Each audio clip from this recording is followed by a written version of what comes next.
Welcome to another episode of the Alarmists, Conspiracy Theories and Coffee, ladies and gentlemen. This is going to be an amazing show today. Today, we're going to be talking about nutrition and hypnotism. Am I hypnotizing you? Look into my eyes. Look into my eyes. Today, we have three incredible guests.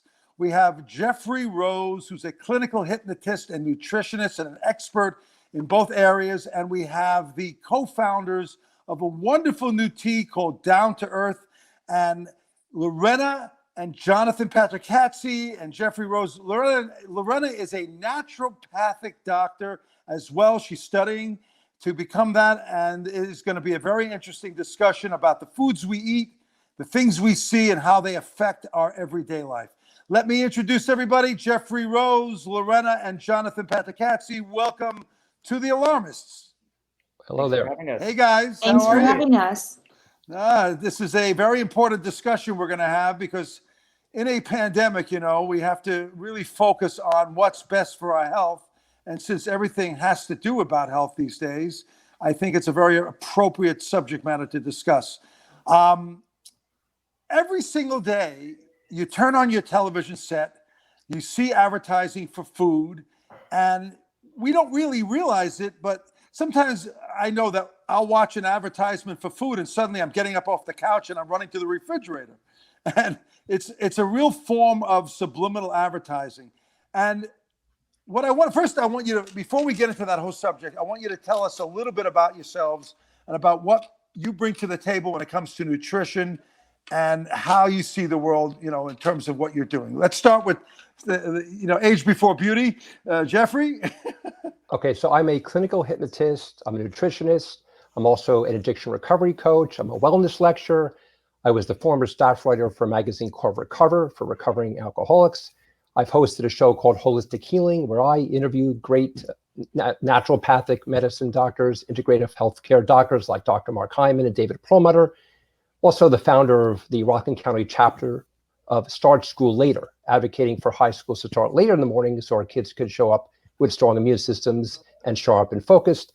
And I'm the former leader of the Weston A. Price Foundation chapter of Rockland, which is dedicated to restoring nutrient-dense foods through our diet, education, research, and activism.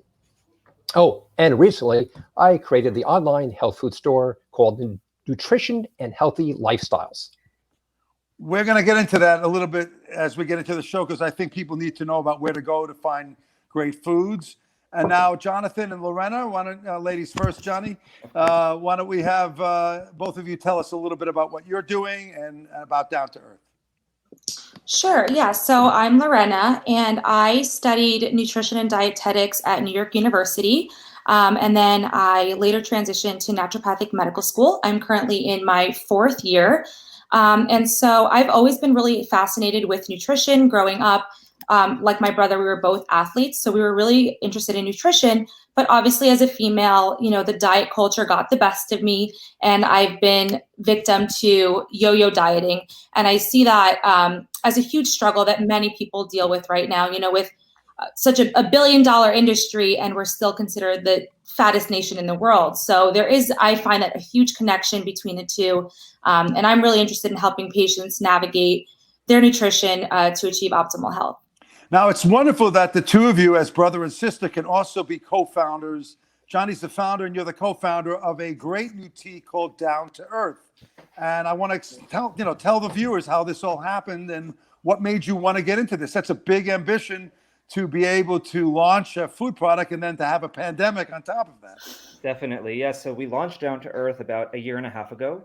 Growing up, my mom raised us both very interested in health and wellness. She tried to feed us as close to the earth as possible. She also taught us a lot about different herbs that have great healing abilities. And we learned how to make various concoctions growing up that we would make at home, bottle, and bring with us everywhere. And throughout the years, so many people would ask us about our drinks. We would make them for friends and for colleagues, and they would notice how great they felt.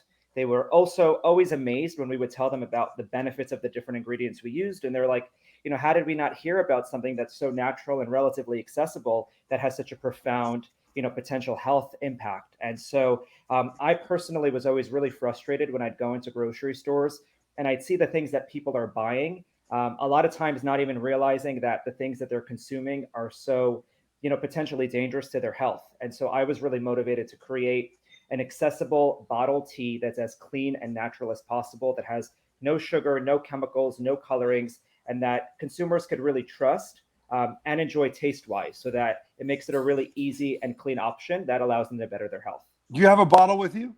I have some bottles at home. Yeah, do you want me to show some? Yeah, show some. Come on. Perfect. Let me grab some. I'll be right back. Okay. Yeah, so we have 5 great flavors. This is our liquid gold flavored, which is a turmeric ginger super tea. And what's really nice about all of our flavors is that we list all the ingredients nice and big on the side.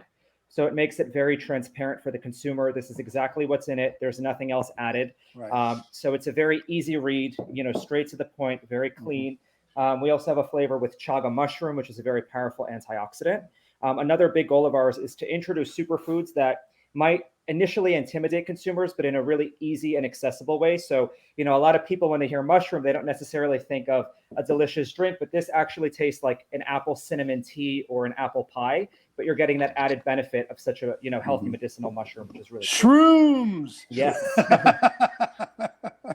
Exactly. Exactly. Now Jeffrey mentioned how she's an addiction coach, and Lorena mentioned about yo-yo dieting and how it really kind of messes people up. And I really feel that a lot of the way we eat and drink is addictive, and there's a lot of causes. And I want to get Jeffrey, being that you're an authority on it, I want you to talk a little bit about that and how it affects the foods we eat, and how it makes it difficult to stop eating those foods.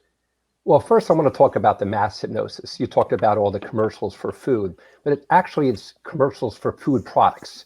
So in America, we're bombarded with about 10,000 commercials a year for food products and processed foods that are hypnotizing us to do things we would never do intuitively. All of that marketing, if it's successful, just destroys instinct and intuition from humans. We're just like walking customers. Then people become overweight or develop chronic diseases, and they still look to the wisdom of the marketplace for what to do.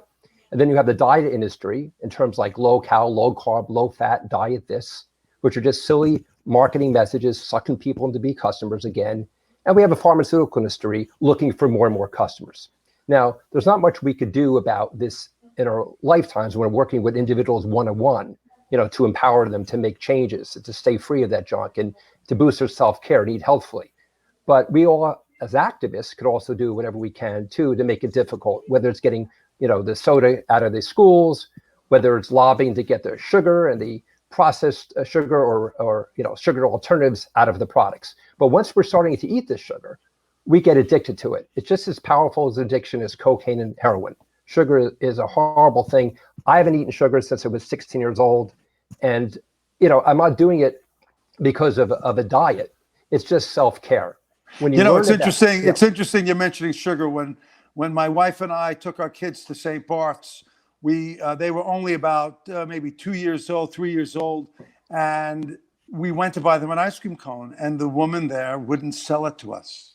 She says, "I will not allow you to give your daughters sugar." And I said, "They're my daughters." I mean, but then she explained it to me, and it was fascinating to hear that, because, if we were taught that as Americans, we would eat very, very differently than we do today. We are a country of excess, and unfortunately, that is something very, very hard to undo. Now, Lorena, you were talking about yo-yo dieting. Now, with what Jeffrey just said, how does that apply to what you went through? Yeah, well, kind of the same thing. You would see everyone was talking about low fat. So you were looking for low fat products, but oftentimes low fat products are really high in sugar, which is also highly addictive. So it was just this cycle of looking to social media, looking to what other people are doing, and oftentimes trying to really restrict yourself so much that you fall into a binge cycle. And I struggled with that for a very long time. And finally, I would say about 2 years ago, or once I started going to naturopathic medical school, I was really able to kind of have more of an intuitive approach to eating. And I will say with that also, sugar, salt, and oil are highly addictive foods. And we find that in almost every junk food that people tend to overeat are filled with all three. So really, I've been trying. What's it called? All three? Oh, all three of those. All three. Okay. I'm sorry. Yeah. Okay. So, by limiting those foods, your palate is really able to change. And you tend to not overeat the foods that are highly addictive without those three substances. How did you, I mean, you're talking about addiction, binge eating, yo-yo dieting is also a form of addiction. How do you, like any drug, how do you wean yourself off of that? Well, it's really challenging because if you think about alcoholics or drug addicts, right, it's often very hard, but if they stop drinking alcohol and don't have it in any part of their life, that makes it somewhat easier. But food, I mean, we all need to eat food, right? So even if you have been addicted to foods or have binged on foods, you still need to properly fuel yourself to be able to survive. So for me, I really focused on a whole foods approach. And as opposed to focusing on restriction and what I was not able to have, I focused on the foods that I can have. And that also took a lot of self-reflection, journaling, kind of asking yourself why you're overeating and trying to see what you're trying to fill yourself with. Because often it's not the food, but it's emotions that you're trying to suppress. Right. Food is emotional. Absolutely. And this is the thing that I find, very disturbing to me. Do you feel that the pharmaceutical industry is almost like an accessory to the crime? And I say this because I was watching a 60 Minutes episode, which really fascinated me, about how there are just people whose jobs it is to focus on the brain and what it is that we like. Have you ever thought, like, why is it when you have a Doritos, chip that you just can't have one? And they revealed in the 60 Minutes episode that they focus on the parts of the brain that give you pleasure, that have to do with taste, that have to do with the sight and the sound and the smell. Do you think the pharmaceutical industry is covering up stuff? Do you think they're culpable to all of this? Jeffrey? I say they're great beneficiaries. They certainly love it. The more diseases we have, the more pharmaceuticals they can sell.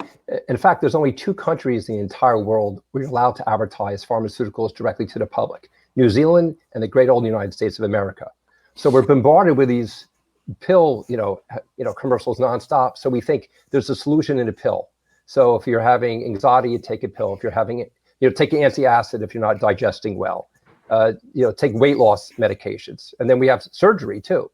So I think they're huge beneficiaries. Whether they're colluding together, it's quite possible, because you say Doritos, for example. Well, we are innately wired to crave fat and sugar. We get that from mother's milk. Right. That's what Lorena was getting at. Right. Exactly. So we're gonna want to eat that. I think you froze up. Whole foods, eat things that grow and rot. We've thrived on this planet for 1.8 million years of evolution as hunter-gatherers, eating any fruit, any vegetable, any seed, any nut. We eat meat, which was wild game. We ate poultry, which was pasture raised. What were you like as a kid? What did your mom and dad feed you when you were growing up? The typical American diet. I ate ice cream when I came home. I ate lots of Edmonds cookies, chips. And I was 16 years old. I was at a gym in New Jersey. I read the magazine was called Muscle and Fitness. There was an article on sugar. And I read that article and I said, you know what, this makes sense. This is not good stuff. What am I at the gym trying to get healthy? So I stopped with the soda. I stopped with Edmonds. I stopped with the ice creams, and I never went back. And it's been 40 years. I've been sugar-free. We keep our kids sugar-free. And for a lot of people, that's impressive. Oh my God, how can you not eat sugar? Look, you could eat any fruit that exists. And my daughters are, grown up to learn that you could eat their fruit. And yes, Daddy, there's sugar in there, but there's vitamins and minerals and fiber and enzymes and phytochemicals and antioxidants and water. And it's also the type of sugar. It's also the type of sugar that they're eating, right? I mean, yeah. I think that's Lorena, very important. that's complete. It's a complete food. Right. Yeah. No, I think that's very important. And I also noticed that during this pandemic, it seems that people are going back to basics. I don't know if you're noticing that, but we don't get to go out to the restaurants as much anymore. In fact, I haven't been to a restaurant in 8 months. Do you see that? What are your observations, Johnny? Yeah, I do see that a lot more people are cooking. They're looking for more nutrition advice in general, because I think that this situation really shows people how important their health is, and how if you don't have your health, nothing else really matters. So people are looking outward. They are looking for information.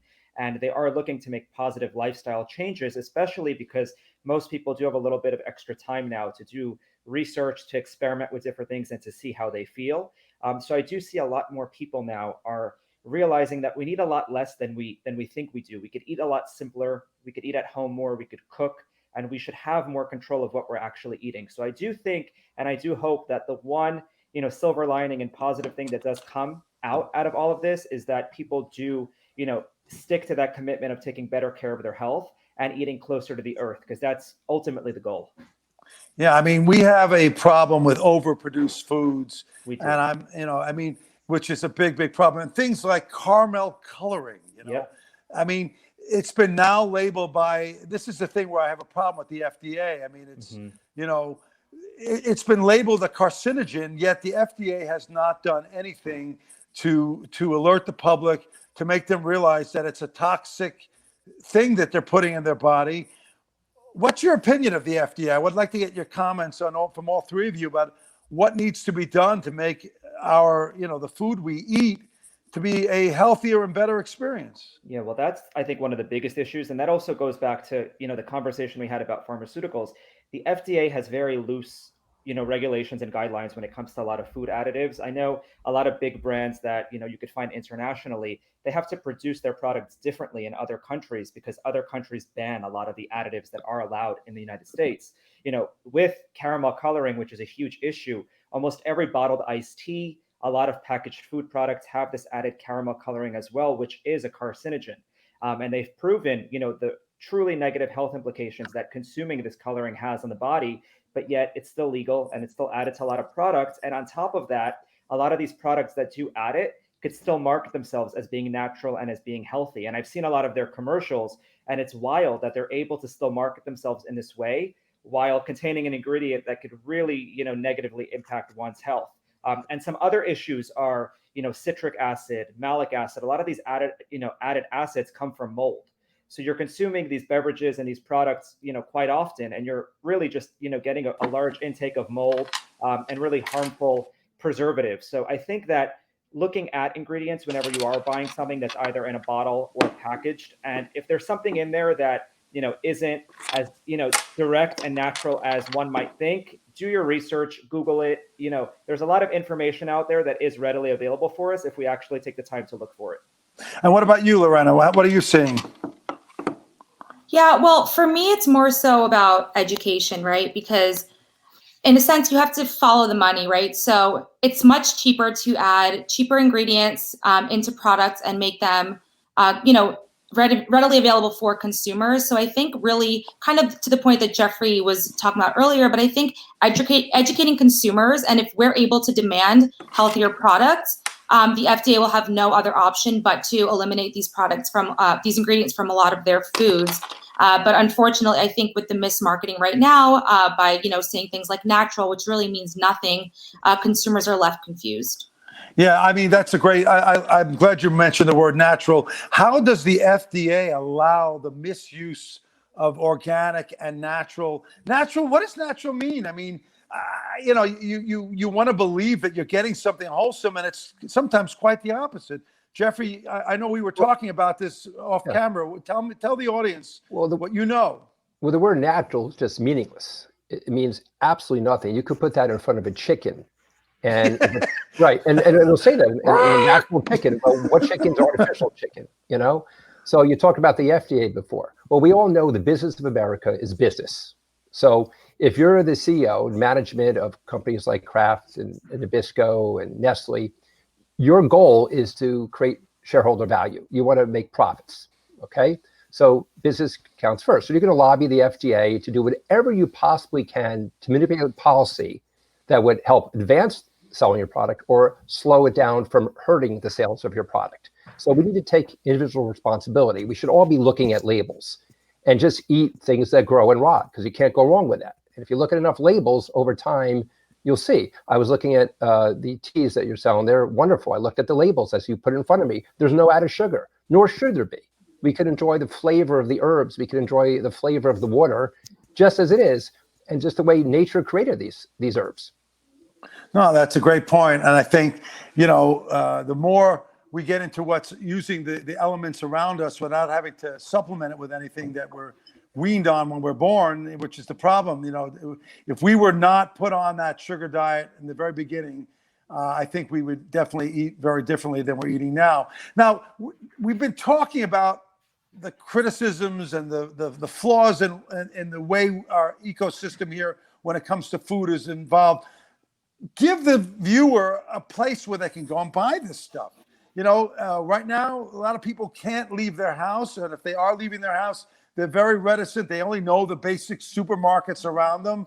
You know, why don't we start, you know, with John and Lorena, and then Jeff, give us 5 foods that they should take a look at and where they could buy them. Yeah, well, I think that the good thing now is there are a lot of digital marketplaces that are gearing towards, you know, selling healthier items. So something that I like to do is if there's a brand that I personally really like, I'll go on the internet, I'll see if they either offer the product directly on their website where I could order it and support them that way, or if it's available through, I mean, there's Thrive Market, there's a few other websites that. Can you suggest some foods that, superfoods that, you know, people should try and where they can get them? Yeah, for sure. Well, I mean, the main superfoods that I try to consume are various herbs and adaptogens. So you could have them in various forms. You know, we include some of them in our teas, some other ones you could take in a supplement form.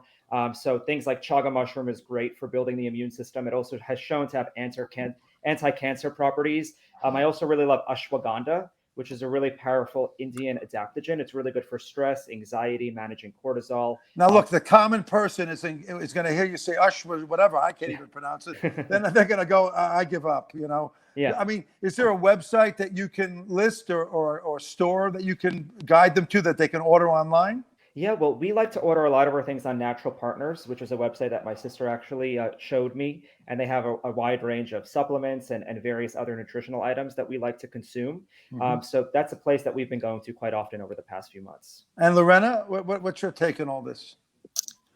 So for me, I'm really a big proponent of whole foods, kind of like Jeffrey said. I mean, I know that depending on where a lot of people live, unfortunately, there are some areas that are food deserts and they don't have access. Food deserts. Ooh, I like that. I mean, it's not in New York, though. Not in New York, but depending on actually parts of New York, they don't really have access to healthy whole foods like fruits and vegetables. And it's a lot of like their closest bodega, and it's a lot of processed foods, unfortunately. So I always say that if you can, I would opt for whole foods. So fruits and vegetables, you could never go wrong. If you can't buy organic, just look at the Dirty Dozen and don't buy those unless if they are organic, and then just focus on the Clean 15. But if you don't have Clean that, 15, explain to the viewer what that means. Okay, so the Clean 15, basically they're a list of 15 fruits and vegetables, mostly fruits, that have that you can buy that are not organic. But because they have a thicker peel or core, it's less likely that you'll get all the pesticides because you'll, like a banana, for example, you have to take off the peel. So I always like to recommend that, and you don't have to go organic for that. But if you don't have fruits or vegetables that are easily accessible to you, I always say try to find an organic greens powder that you can put in your water, so at least you're getting some nutrients that way. And I would say, I mean, we follow a vegetarian diet. So if you can get some beans, preferably organic, they don't go bad, and you can make them taste really good. And then we also love quinoa. So those are some of the foods that we really enjoy. My wife is a quinoa. We just realized we were pronouncing it wrong all this time, how illiterate I am. We were calling it quinoa. I admit it. But now I know it, quinoa. Yes. And, you know, we're much better off by at least we're pronouncing the name, not looking like an idiot when we're talking about it. Jeffrey, so now, you know, where can you advise people to go? You have a website. Can that guide them? Yes. So, you know, if there's a hierarchy, okay, of food sources, I would go first. If you can do it in your own backyard, that's fantastic. Now, we're fortunate enough to have, you know, 7 chickens, 4 ducks on a property, so we get our eggs that way. We also, you know, grew tomatoes and peppers and herbs and cucumbers. And the property already started with some wine berries, which are prevalent in our area, and blackberries and mulberries and walnuts and chestnuts. So when possible, grow. If you're living in the urban area, it's not going to be the same. So that would be the priority. And even foraging is a good thing to do too. There's lots of things you could find in the forest, even in places like Central Park, and you can eat right from that land. If you can't do that, there's Whole Foods, or there's other health food stores. You could fish when you could fish. And then, okay. When was the last time you left your house? Say, sorry, honey, I'll be gone most of the day, and leave with your fishing rod and what are you, Huckleberry Finn, Tom Sawyer? Well, I'm doing that right after this podcast. I'm going fishing just to get dinner in the Hudson River over here. But, your wetsuit and your swim fins, right? Okay. That would be the hierarchy, but short of that, there are online health food stores. And I created, throughout this COVID time, I'm indoors. I created this nutrition and healthylifestyles.com, which has really good quality. So I'm vetting to make sure everything's pure, it's potent, if it says it's going to be potent as far as a supplement, and no junk. So I practice what I preach. I preach what I practice. There's no way I'm going to let anything, in my store that is not a good quality product and also affordable. I could see with this pandemic, we're going to all go back to having our own vegetable garden and having to grow all our fruits and vegetables on our own. My wife has been doing that, and sweetheart, get me some cilantro. Can you go get some tomatoes? I go, what? Oh, the ones in the backyard. Oh, I'm sorry, sweetheart. Okay. This is what we're headed to. Yeah. Thank you both. Thank you all for coming on the show today. This has really been a fascinating discussion. I think I'm already losing weight talking to the three of you. And I think that the viewer is going to really learn something from hearing this discussion about how to eat better, how to drink better, and to live a healthier life in this crazy pandemic. Jeffrey Rose, Lorena Patacazzi, Jonathan Patacazzi, down to earth, our hypnotist and our nutritionist expert, Jeffrey Rose. Thank you for coming on The Alarmists. To be continued.